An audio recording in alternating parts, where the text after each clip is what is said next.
Hi everyone, welcome back to the Sedona International Film Festival 2026. I'm Tanya June Moore, and I get to do what I love every year, and that's talk to filmmakers. I want to give a huge shout out to Patrick Swice and the entire team here at the Sedona International Film Festival for making this event exactly what it is, a filmmakers event. And we get films here that I wish the whole world could see and be a part of. So, I'm also glad to have 2 interviews in a row about a film that is so in our audience wheelhouse, and there's a whole history with the Sedona Film Festival and Patrick in this one. So please introduce yourself and your film and what part of it you play. My name is Rob Moss. I'm the director of the film. I also helped produce it. I shot it. I recorded the sound.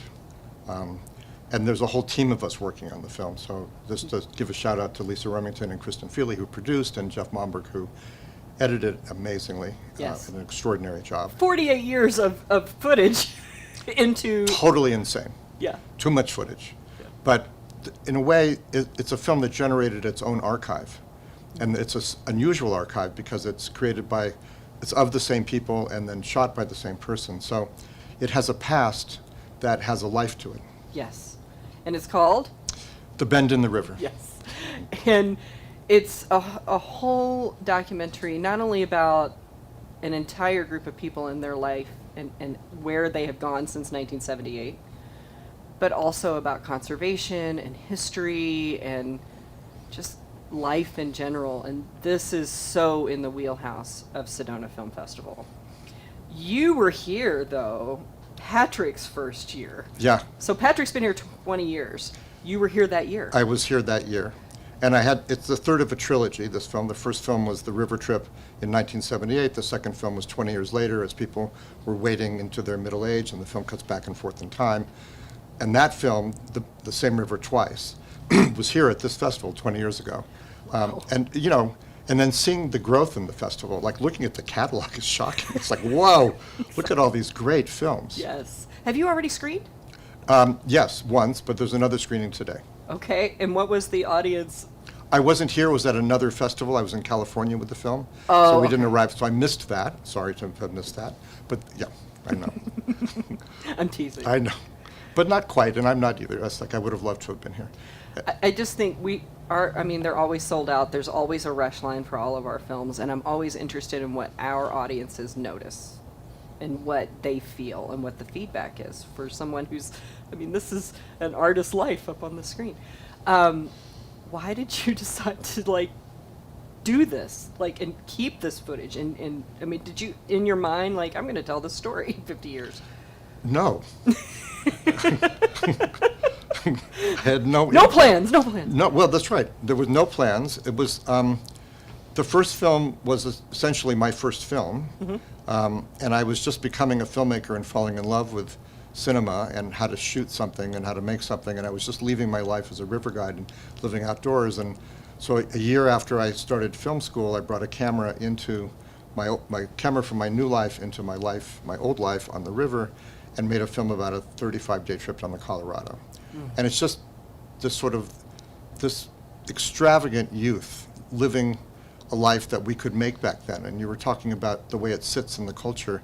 It was a time when you could invent such a thing. Yes. Make a life as a river guide, live outdoors, have a group of people who are friends, know people for your entire life, and use rivers as the medium to keep our friendships going over the last 50 years.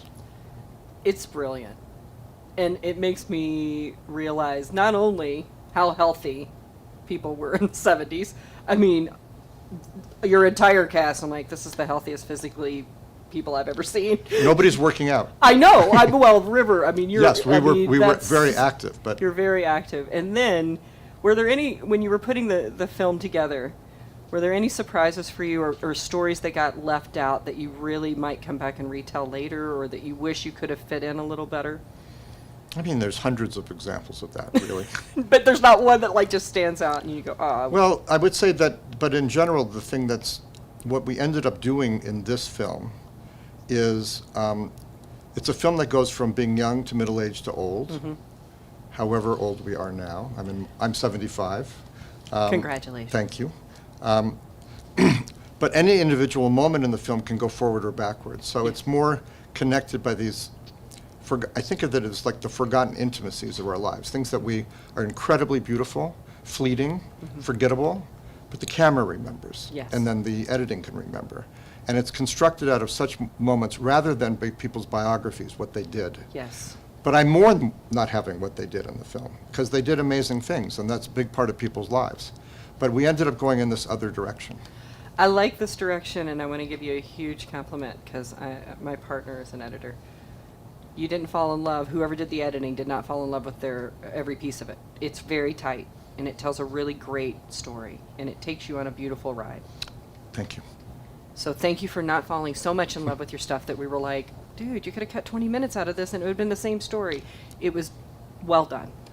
And we thought about that. It's a film, in a way it begs to be longer. It's like 50 years of material almost. And We want to see a part 2. And it suggests that there could be a part 2. And, you know, I don't know whether people will stand for it, or I would, or who knows what our health status will be going forward. This next 10 or 15 years is going to be different than the previous 10 or 15 years. That's interesting to me. We'll Yes. see what happens with that. But this feeling of staying with the story, with the things that you don't remember, but are actually our lives are constructed out of. Yes. They're not really constructed out of our biography. They're constructed out of those moments, those forgettable, beautiful moments. The story. The story. The story. When does it screen again? Today at 1:10. Where at, do you know? No. That's okay. Today at 1:10, please check out your programs. Go get in the rush line for this one. If you're anybody in Sedona who loves the outdoors, which we all do, this is the film for you. You're going to love it, I promise. And stay tuned because I have 2 more of the characters in this film coming into the seat with me next, and I'll see you in a few minutes.